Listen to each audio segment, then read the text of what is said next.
Saat pertama kali mengetahui kondisi anak, saat anak kami dibawa ke rumah sakit lain untuk dirawat di sana, yang saya rasakan sempat syok. Saya tidak bisa menangis. Suatu ketika, belum sampai 3 bulan mengkonsumsi obat, muncul gerakan aneh. Nah, gerakan aneh itu kami tidak mengerti ini gerakan apa. Jadi saya setelah melahirkan tidak seperti ibu-ibu lainnya, istirahat di rumah. Saya harus bolak-balik ke rumah sakit. Setiap hari sampai 23 hari, saya ke rumah sakit untuk menjaga anak kami. Kita tuh seperti kondisinya naik turun. Karena kondisi Ginan yang hampir setiap hari kejang, selama hidupnya itu hanya beberapa bulan saja yang tidak kejang. Ginan, Umi masih pengen merawat Ginan. Umi masih pengen main sama Ginan.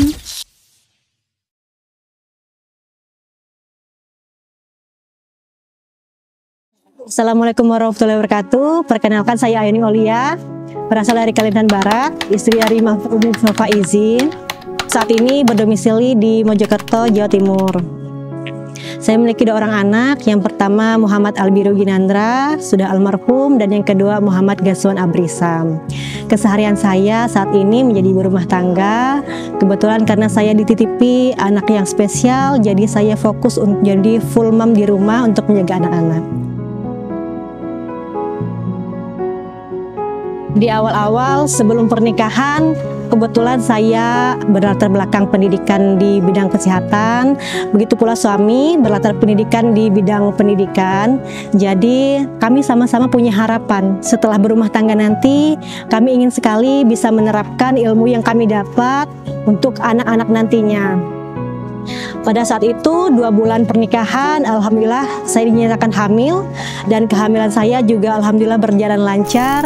Ternyata saat itu tantangannya pada saat saya melahirkan. Saya sempat kehabisan air ketuban, anak saya asfiksia, tidak nangis pada saat lahir, dan badannya sudah membiru. Alhamdulillah saat itu cepat tertolong.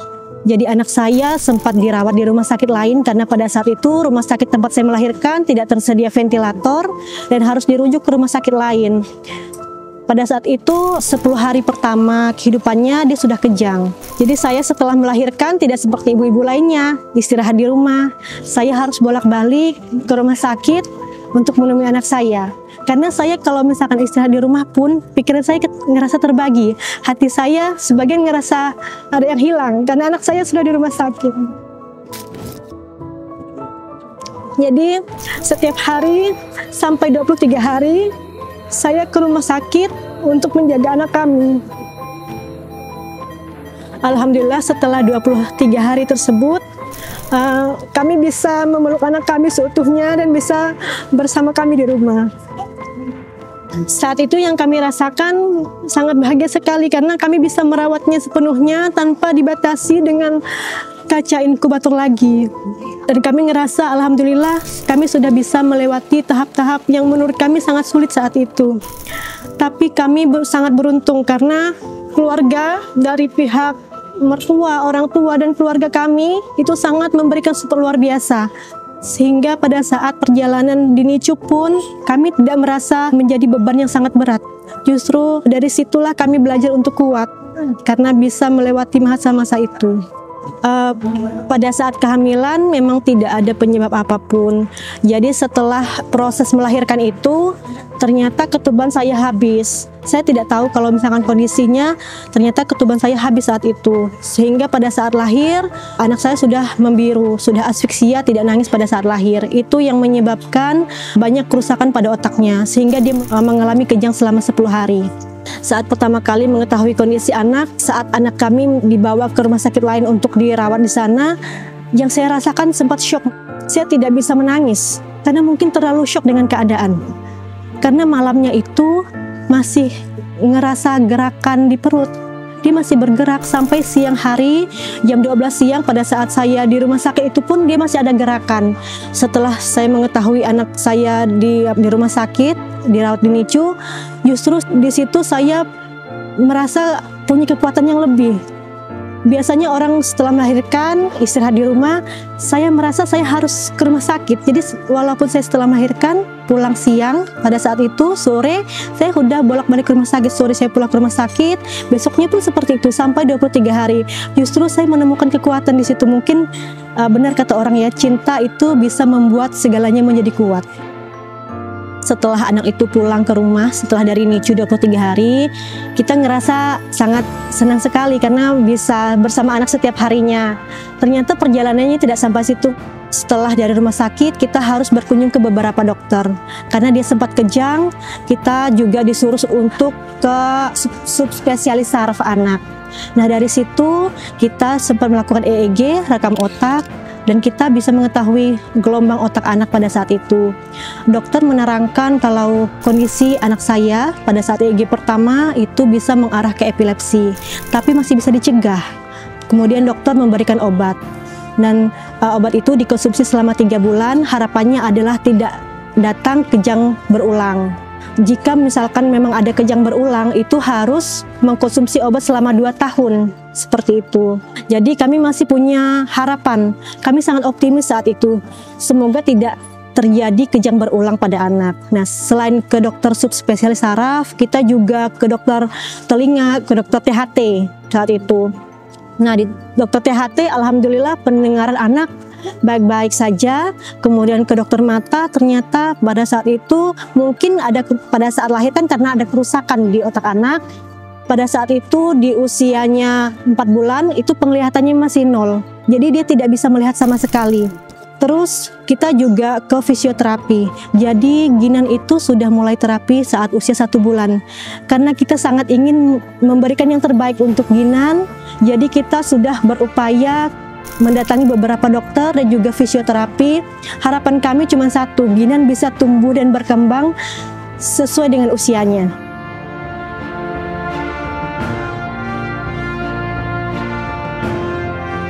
Nah, pada saat itu kami masih berharap anak akan sehat, tumbuh dan berkembang sesuai dengan usianya.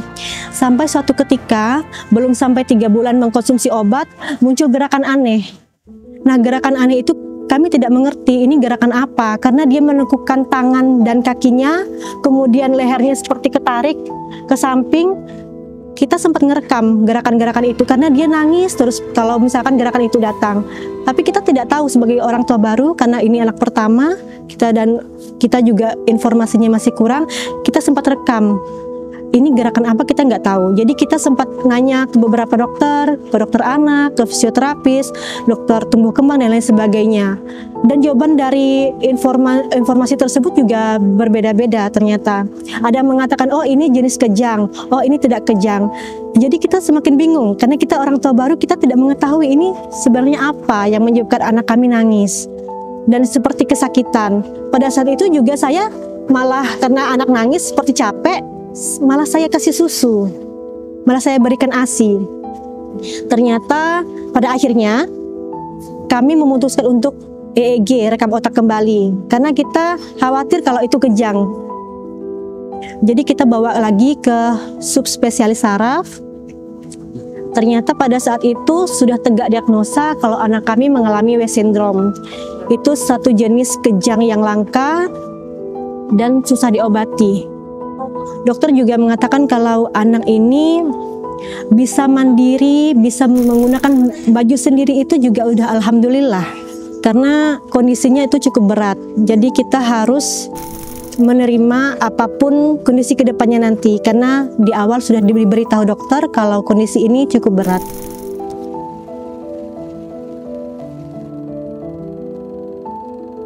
Nah, pada saat itu karena anak kami mengalami West syndrome, itu rasanya sangat sedih karena kita harapannya itu waktu menikah kan kita harapannya bisa menerapkan ilmu ini ke anak dan lain sebagainya lah. Banyak harapan-harapan yang sudah kami bangun sebelumnya. Ternyata anak mengalami West syndrome dan itu hal baru bagi kami. Saat itu benar-benar ngerasa terpuruk, tapi kembali lagi banyak orang yang menguatkan kami, terutama pihak keluarga. Saat itu setelah tegak diagnosa West syndrome, yang kami lakukan yaitu kami mencari informasi. Ternyata semakin kami tahu informasinya, semakin bikin hati saya sedih. Karena ternyata ini jenis epilepsi yang langka, terus memang susah diobati. Dan kalau misalkan kejang itu muncul, ternyata bisa menghapus ingatan dari anak tersebut. Jadi saya semakin nyari informasi, semakin merasa sedih, semakin takut gimana anak ke depannya. Dan upaya lain yang kami lakukan, kita mencari komunitas. Karena pada saat itu kita mau bertanya ke siapa, karena ini penyakit-penyakit langka. Akhirnya kita mencari komunitas yang diagnosanya sama seperti anak kami, yaitu West syndrome. Alhamdulillah kita menemukan satu wadah atau komunitas, dan di situ juga awal mula kami merasa bangkit, karena di situ kami merasa tidak berjalan berdua saja. Jadi kami merasa ada teman untuk bersama saling berbagi cerita. Dari situ kita mulai tahu banyak informasi tentang kejang yang dialami oleh Ginan. Setelah punya satu wadah berbagi informasi, dan di situ kita berbagi pengalaman dengan bunda-bunda lainnya. Saya merasa terbantu karena sebelumnya kan ada yang sudah bertahun-tahun mengalami penyakit yang serupa, dan kita juga mengerti bagaimana penanganan untuk anak yang mengalami West syndrome. Kita upayakan keginan selain dari kita kontrol tiap bulan ke dokter, kita juga mengontrol untuk makannya. Jadi tidak semua makanan bisa dia konsumsi. Kita seleksi lagi makanan yang bisa menjadi pencetus dari kejang tersebut. Jadi kita lebih aware dengan kondisi Ginan saat itu. Karena mungkin informasi yang kami dapatkan juga dari berbagai arah, dari bunda-bunda lainnya, dan kita juga di situ saling menguatkan satu sama lain. Pada saat Nosa itu tegak ke anak kami belum bisa menerima dengan sepenuhnya. Karena kami masih berharap bahwa anak ini tumbuh dan berkembang sesuai dengan usianya, sesuai dengan mimpi kami sebelumnya. Saya maupun ayahnya masih sering berbeda pendapat, masih sering berselisih paham pada saat itu. Dan ternyata itu pengaruh ke Ginan. Sampai suatu ketika fisioterapisnya ngomong, karena anak kami tuh setiap hari tuh rewel terus. Kita juga bingung ini kenapa, harus diapakan anak ini kok rewel terus. Terus fisioterapisnya cuma ngomong gini, Umi, sebenarnya Ginan itu bisa merasakan apa yang Umi rasakan. Kalau Umi sedih, Ginan akan sedih. Kalau Umi senang, Umi pasti akan senang juga Ginan. Seperti itu. Nah, itu menjadi titik balik kami. Jadi merasa diingatkan kembali, ternyata pengaruh kami sebagai orang tua saya maupun ayahnya itu sangat besar. Dari situlah kami mulai introspeksi diri, mulai menyadari bahwa yang Ginan butuhkan adalah penerimaan, bukan saling menyalahkan satu sama lain. Dan di situ kami merasa, ya kita terima kondisi ini dan kita upayakan apa yang kita bisa upayakan saat itu. Saya sempat juga merasakan pada saat fisioterapi Ginan, karena kalau misalkan kita terapi biasanya kan dikasih PR di rumah, dan di rumah itu saya terus melatih Ginan. Setiap hari saya latih, saya terapi lagi di rumah sesuai dengan yang diajarkan oleh fisioterapisnya. Tapi yang saya lihat, kok Ginan belum bisa ya, belum bisa berkembang sesuai dengan apa yang saya harapkan. Karena saya sangat berharap di 2 tahun pertama di masa emasnya itu dia bisa mengejar ketertinggalannya.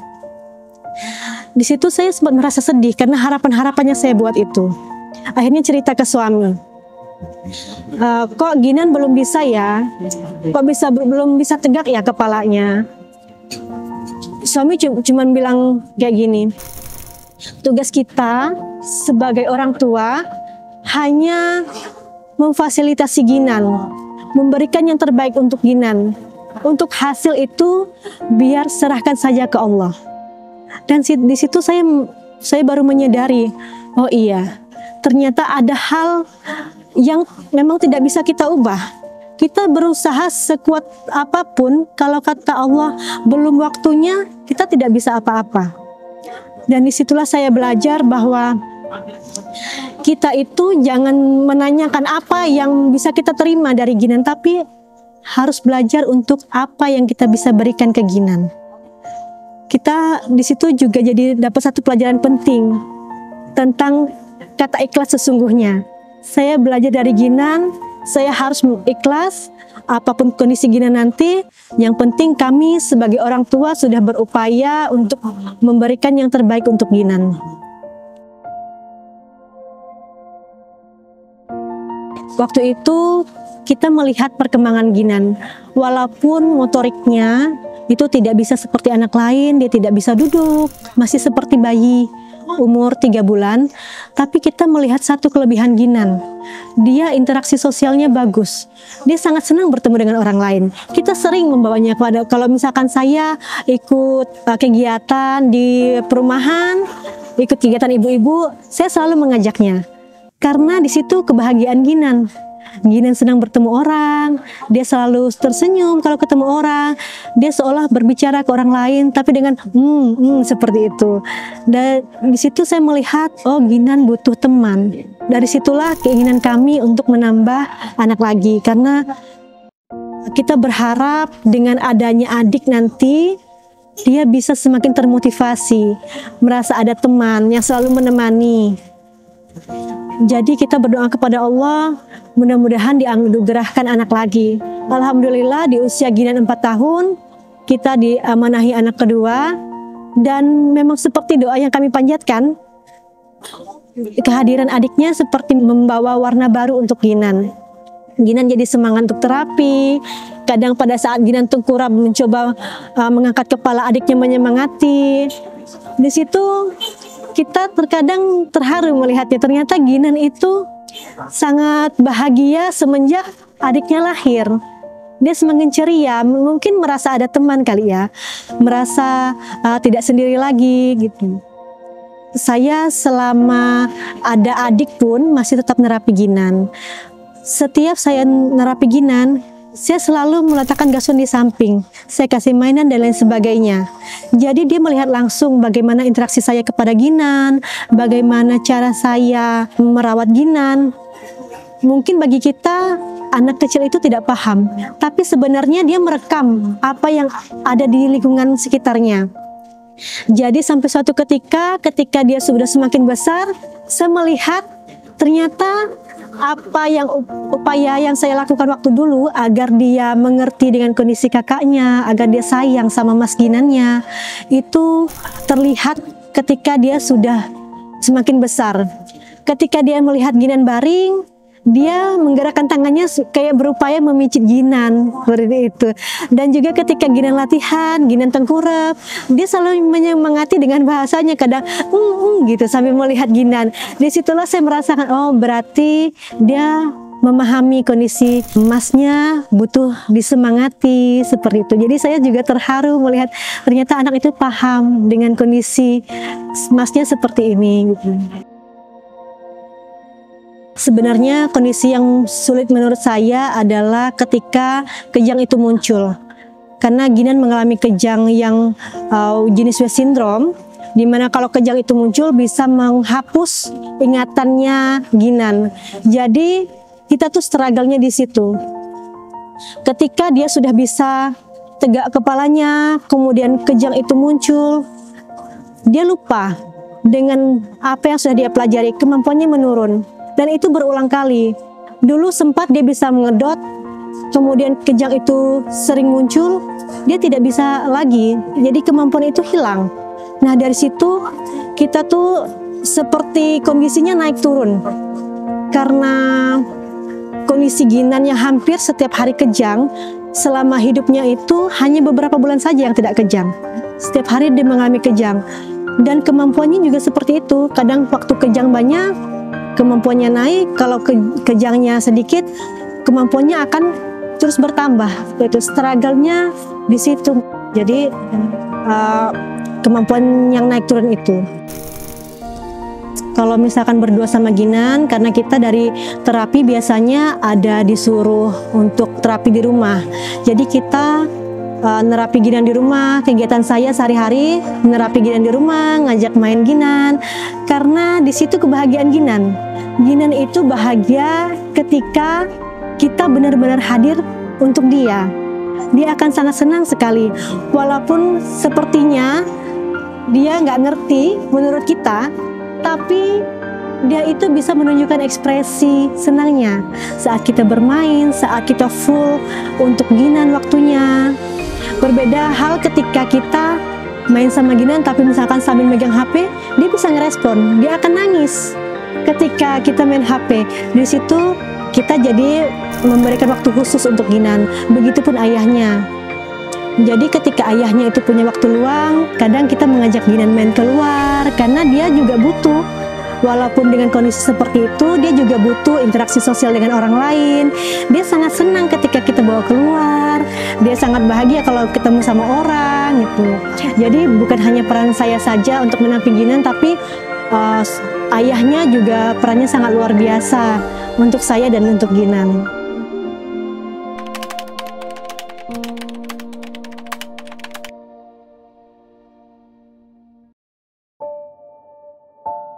Pada saat itu, di terakhir hidupnya Ginan, dia itu berbeda dari sebelum-sebelumnya. Terkadang kalau tidur itu harus di pangku. Dia tuh pengen sekali di pangku sama saya kalau tidur pada malam hari. Jadi kadang Ginan capek, kok bangku terus, Umi taruh ya gitu. Kadang kalau dia udah nyenyak, saya taruh ke kasur.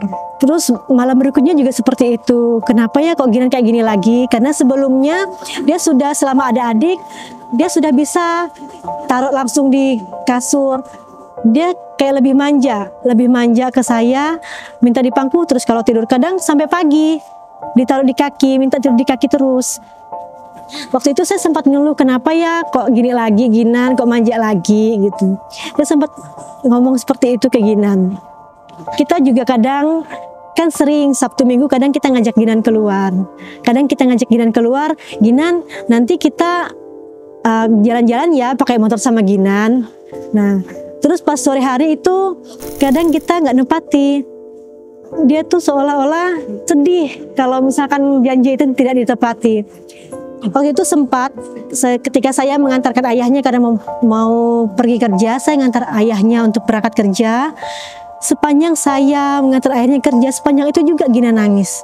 Dia nangis terus sampai ke rumah, barulah dia diam. Mungkin dia tuh mau ngasih tanda kalau dia tuh tidak ingin jauh. Waktu kita itu sangat singkat, jangan ditinggal. Mungkin itu yang ingin Ginan sampaikan ke kami. Sampai terakhir pada saat itu, sore hari itu dia demam. Dia demam dari pagi, kemudian sore hari badannya masih panas. Pada saat itu ayahnya itu harus berangkat kerja keluar kota. Karena memang kita kan karena keseringan mengalami kondisi Ginan demam, kadang memang kejang. Tapi itu udah sering seperti itu. Jadi saya merasa nanti bisa ngerawat Ginan. Terus setelah itu sorenya dia sempat tidur. Dia tidur itu sambil memeluk saya, memeluk erat sekali. Terus dia bangun itu karena batuk. Setelah batuk itu nafasnya ngos-ngosan. Ternyata pas saturasinya udah 76. Setelah itu kita bawa ke IGD. Panasnya juga tidak turun dari pagi. Kita bawa ke IGD, ternyata saturasinya makin menurun, sudah 50-an. Kata dokter yang di IGD sempat menanyakan, Bu, di sini dengan siapa? Saya dengan kakak, kayak gitu. Karena kondisi anak ibu saat ini cukup kritis, jadi kita tidak bisa dirawat di kamar biasa, kita langsung bawa ke ICU saat itu. Kemungkinan terburuknya, Bu, dengan kondisi anak seperti ini, itu bisa meninggal. Itu sudah dokter sampaikan ketika sampai di IGD. Tapi kita masih berharap agar anak ibu itu bisa sehat kembali. Karena selama ini saya sudah banyak sekali mendengar diagnosa macam-macam dari dokter. Anaknya akan seperti ini. Jadi saya itu ketika diberikan informasi seperti itu, saya itu masih berharap penuh. Karena saya yakin Ginan pasti kuat. Ginan pasti bisa melewati masa-masa ini. Akhirnya sampailah dirawat di ICU. Saya menjaga Ginan karena memang hanya orang tuanya saja yang boleh. Tetapi kami, saya maupun suami terus saling memberi kabar. Suami saya sudah merasakan kayaknya harus pulang. Tapi pada saat itu saya katakan, jangan pulang dulu, insya Allah Ginan akan sembuh. Karena saya masih sangat berharap. Karena dia masuk ICU itu bukan hanya sekali, tapi sudah beberapa kali masuk ICU dan alhamdulillah semuanya bisa terlewati. Saya yakin pasti Allah akan membantu melewati masa-masa ini walaupun suami saya nggak ada di sisi saya. Akhirnya besok paginya kondisinya semakin menurun, saturasinya belum stabil. Saya pun menginformasikan ke suami. Suami saya pun mengambil keputusan, oke, saya langsung pulang. Dan pada saat itu Ginan disuruh rujuk ke rumah sakit lain karena memang kondisi alat di rumah sakit tersebut tidak lengkap dan dia harus dirujuk ke rumah sakit lainnya. Terus saya sudah tanda tangan siap untuk dirujuk ke rumah sakit lain dan perawat bilang ke saya, Bu, ini harus ada tindakan, mohon keluar sebentar. Saya keluar dari ruangan ICU, saya menginformasikan ke keluarga kalau Ginan akan dirujuk, saya minta doa ke keluarga, ke orang tua, ke mertua dan semuanya, saya kabari. Setelah itu saya ke kamar mandi, baru saya menutup pintu, terus ada cleaning service-nya menggedor pintu saya, Bu, anak ibu henti jantung. Jadi saya merasa shock saat itu. Saya langsung lari ke ruang IGD, ke ruang ICU. Saya langsung menuju ke Ginan, mentalkin Ginan. Saya masih berharap Ginan kuat, Ginan bisa melewati ini. Tapi di situ ternyata perawatnya mengatakan, Bu, mohon maaf, kami tidak bisa merawat Ginan, tidak bisa membantu Ginan. Ginan dinyatakan meninggal. Dan saat itu yang saya ucapkan, Ginan, Umi masih pengen merawat Ginan, Umi masih pengen main sama Ginan. Tapi saya tersadar bahwa Ginan ini hanya titipan. Ia hanya titipan dari Allah. Dan ketika Allah mengatakan cukup sampai di sini, kita harus mengembalikan kepada Allah lagi. Dan di situ saya merasakan bahwa semua yang Allah ciptakan di dunia ini akan kembali padanya. Tinggal kita menunggu kapan waktunya saja. Saya berusaha untuk ikhlas. Saya banyak-banyak istighfar di situ, menguatkan diri. Saya urus semuanya karena saat itu suami masih dalam perjalanan, masih di kereta. Saya urus ambulannya dan lain sebagainya. Di rumah pun saya siapkan, saya mandikan untuk terakhir kalinya, memandikan Ginan untuk terakhir kalinya. Dan setelah itu, tidak lama setelah itu, suami saya pun datang dan kami langsung memakamkan Ginan. Jadi ngerasa waktu itu ternyata sangat singkat sekali. Waktu bersama Ginan 5 tahun itu terasa singkat sekali. Ngerasanya Ginan itu banyak membawa perubahan besar bagi kami, banyak memberikan contoh yang baik bagi kami. Dia itu kalau diibaratkan seperti guru tanpa kata. Walaupun dia tidak bisa ngomong, tapi dia itu memberikan semangat lewat senyumnya. Walaupun dia sering masuk rumah sakit, sering sekali bolak-balik dirawat di rumah sakit, tapi dia tuh selalu tersenyum, selalu kuat. Dia seperti memberikan kekuatan bagi kami sebagai orang tuanya bahwa bagaimanapun kondisinya itu tetap kuat. Sehingga ketika saya mendapati Ginan waktu itu sudah berpulang, saya seperti mengingat kondisi Ginan dulu. Tidak boleh meratapi kondisi, harus kuat bagaimanapun keadaannya, karena itulah yang diajarkan Ginan kepada kami. Jadi kami mengikhlaskan Ginan, pasti Ginan sudah lebih bahagia di sana. Gitu.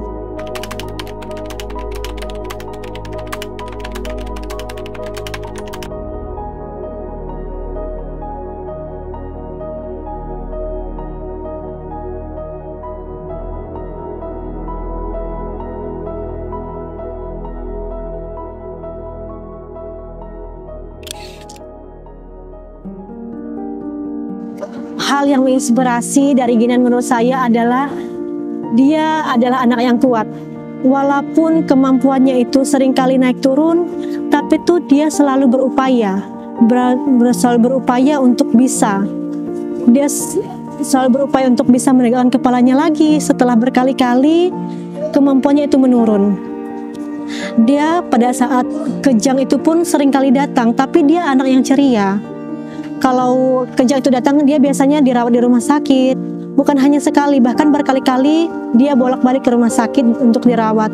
Tapi walaupun matanya itu seperti susah untuk diangkat, dia tuh tetap tersenyum, dia tuh tetap ceria, seperti memberikan kekuatan kepada orang tuanya untuk selalu kuat walaupun bagaimanapun keadaannya, dia itu bisa selalu kuat. Jadi seperti dapat pelajaran baru dari Ginan, apapun kondisinya kita harus kuat untuk menjalani. Selama mendampingi Ginan, yang kami pelajari adalah ternyata yang dibutuhkan Ginan pertama kali yaitu penerimaan. Dia butuh diterima, dia butuh disayangi, karena yang kami rasakan pada saat itu banyak perubahan yang kami rasakan ketika kami sudah menerima dia seutuhnya. Jadi kita tidak membebani dia untuk bisa A, B, C, D, tapi setelah kita menerima kondisi Ginan, ternyata dia bisa lebih ceria, lebih bahagia, perkembangannya itu lebih besar, berat badannya juga bisa naik, dan itu bisa seketika kita sudah menerima dia seutuhnya. Dan kita harus memberikan kasih sayang yang utuh ke Ginan. Oh, dia berkebutuhan khusus, maka kita memperlakukannya berbeda. Tidak, ternyata dia juga ingin seperti anak lainnya. Sepertinya kita melihat Ginan, oh dia kan belum bisa bermain, tapi sebenarnya mereka sangat senang ketika kita memberikan waktu full untuk dia, kita bermain bersama. Justru di situ dia merasa kita tuh hadir, kita tuh memberikan semangat baru untuk dia. Mungkin dulu kami menargetkan Ginan bisa berkembang sesuai dengan usianya. Tapi setelah menjaga Ginan, merawat Ginan, dan kita tahu diagnosanya seperti apa, kebahagiaan itu ternyata dari hal-hal sederhana. Dia bisa tersenyum saja, kita sudah sangat bahagia. Dia bisa ceria setiap harinya, itu udah kebahagiaan dan kesuksesan terbesar di hidup kami. Dari hal sederhana pun kita ternyata bisa menemukan kebahagiaan, seperti dia bisa tersenyum. Karena waktu dulu itu Ginan di 3 bulan pertama dia sama sekali belum bisa melihat. Dia baru ada kemajuan di saat usia 7 bulan, dia bisa melihat, itu pun masih 80%. Jadi kami tidak merasakan senyumnya pertama kali itu seperti apa, kita tidak tahu di awal-awal kelahiran. Baru kita bisa melihat senyumnya itu di usia 15 bulan. Jadi itu sesuatu yang paling berharga bagi kami. Mungkin bagi orang itu sederhana bisa tersenyum, tapi bagi kami yang memiliki anak berkebutuhan khusus dengan diagnosa yang lumayan berat untuk kami, senyum saja itu sudah menjadi kado yang sangat indah bagi kami. Karena 15 bulan kami untuk menunggu dia bisa tersenyum. Jadi kalau dia bisa senyum setiap hari, itu kami merasa kebahagiaan kami setiap harinya seperti itu.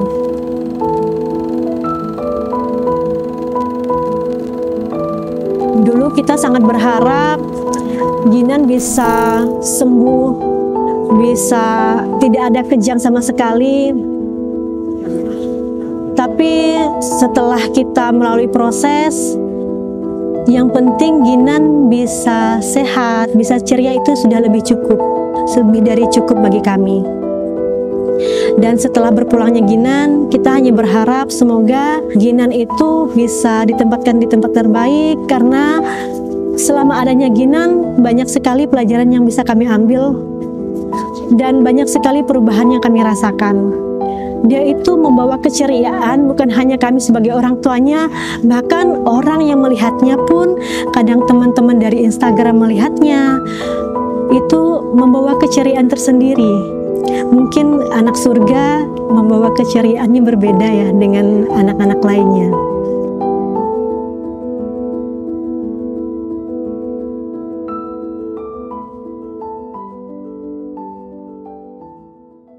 Jadi setelah berpulangnya Ginan, kita merasakan banyak hal-hal positif dari Ginan yang bisa menjadi bekal kita untuk merawat Gaswan, seperti penerimaan anak seutuhnya, seperti kasih sayang yang harus tercurah penuh untuk anak.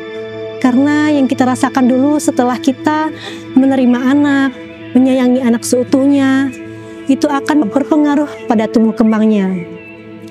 Anak merasa dihargai, anak merasa diberi ruang untuk berkembang seperti itu. Dan itulah yang menjadi modal kami dalam mendampingi Gaswan. Dan ketika ada hal-hal yang menjadi harapan kami ketika Gaswan tidak bisa mencapai itu pun, nanti juga kami akan bisa menerima itu, karena seperti itulah yang kami lakukan pada Ginan sebelumnya. Jadi tidak kecewa dengan apa yang tidak sesuai dengan hasil pada saat itu. Jangan memandang mereka berbeda. Mereka mempunyai hak yang sama seperti anak lainnya. Setiap yang Allah ciptakan di dunia ini pasti punya keistimewaan masing-masing. Jadi jangan pernah membedakan mereka sebagai anak, oh ini anak berkebutuhan khusus. Saya yakin mereka punya kelebihan masing-masing.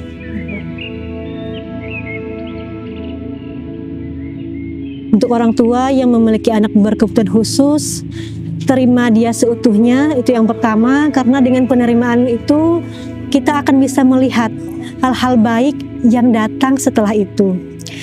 Yang kedua, saya sangat berharap kita bisa memberikan cinta yang utuh, tidak membeda-bedakan dengan saudara-saudaranya yang lain. Mereka butuh cinta kita yang utuh, karena saya yakin dengan penerimaan yang utuh itu sebenarnya bisa menjadi obat untuk anak nantinya. Mereka akan merasa diberi ruang, kehadirannya itu merasa dihargai, dan itu akan menjadi obat untuk anak berkebutuhan khusus tersebut. Untuk masyarakat awam, ketika kita bertemu dengan orang yang memiliki anak kebutuhan khusus, jangan pernah memberi label-label negatif kepada mereka. Karena jika kita melakukan hal tersebut, itu sama saja kita akan memberatkan kondisi kedua orang tuanya.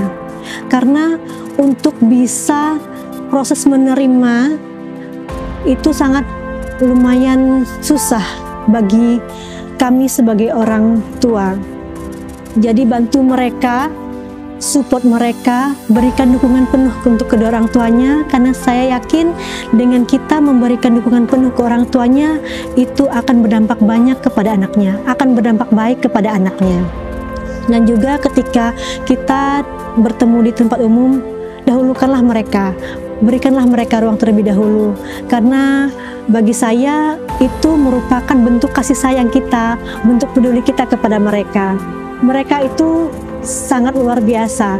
Anak-anak berkebutuhan khusus, terutama orang tua yang dititipi anak berkebutuhan khusus, itu orang yang luar biasa, orang pilihan yang dipercayai Allah untuk merawat anak spesial dari surga.